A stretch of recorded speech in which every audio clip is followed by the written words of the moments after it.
Lai mi pani gitu masa video kan ti viral ve lai tu na hian tlang ko nga kalphal lo an ti po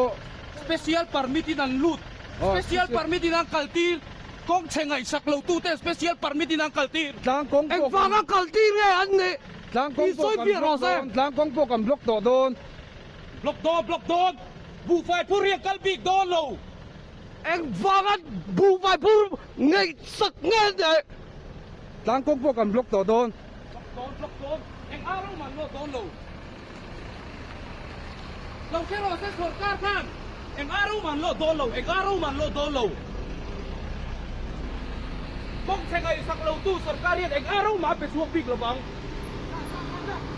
zan lon ko nga tlang ko nga kalan phal lo apply din special permit na inano kalle noi lam kalphal na an honga tuna truck ten ron chua engwang hai hi kan sarkar hi atenom la mai sai rang road politics si driver ten kan du velo sai rang road hi angai tha don ani ti hi siang u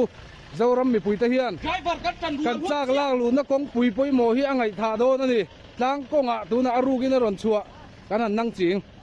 chu wang chot lang kong chuang ngam nge ni he sarkari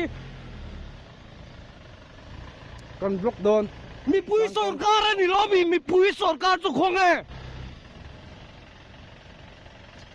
lo bom lo ve